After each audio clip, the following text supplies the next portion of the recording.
And also some people think it's meditation, because I often get emails say, when can I have my first meditation session? And I said, do you mean mediation?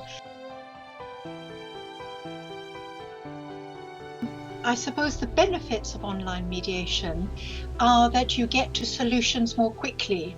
When I used to do face-to-face mediation, a lot of energy and a lot of time is spent, I think, on the process of mediation. Because obviously you're very attuned to the emotional states of the two people sitting opposite you, around the mediation table. So the process takes, a little bit longer. But when I am mediating online, yes, you lose a lot of the process because the clients simply want to get on with it. And that's certainly my feeling, that the solutions are achieved more quickly because somehow the internet tends to sort of focus the session more. With regard to financial matters, one obviously has all sorts of difficulties if the clients are not au fait with, technology. For instance, putting financial documents in a Dropbox on the cloud, etc., etc. That is, unfortunately, some people can't cope with that. So it's really helping people to do what they can with the level of IT expertise that they have.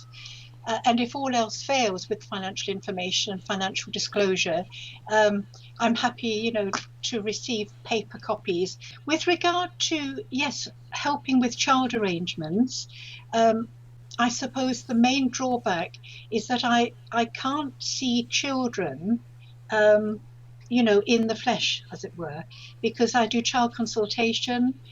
And I normally, before COVID, I would make arrangements with the parents to see the child.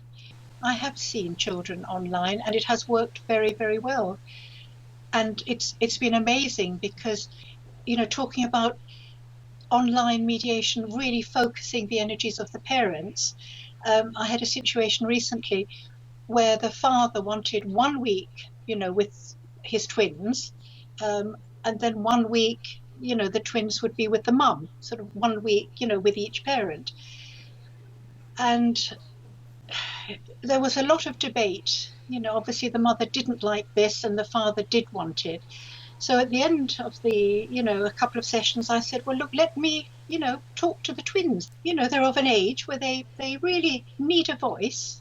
I think all children need a voice anyway, but they're of an age where they can, share their feelings about the situation.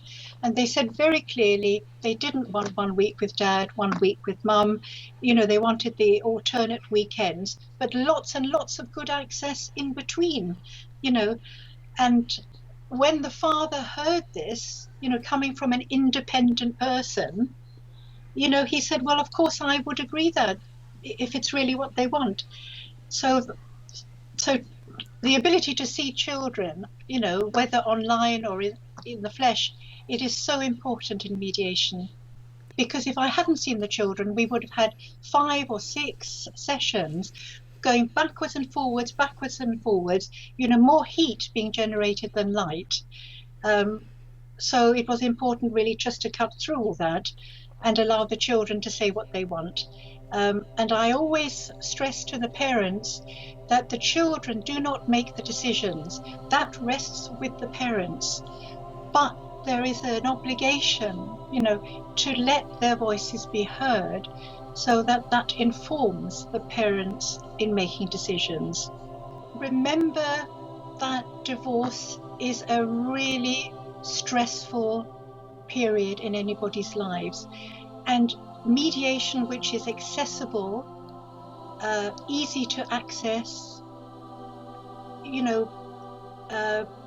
where the mediator is approachable, where information is relayed simply and clearly and correctly, I think these are all pluses.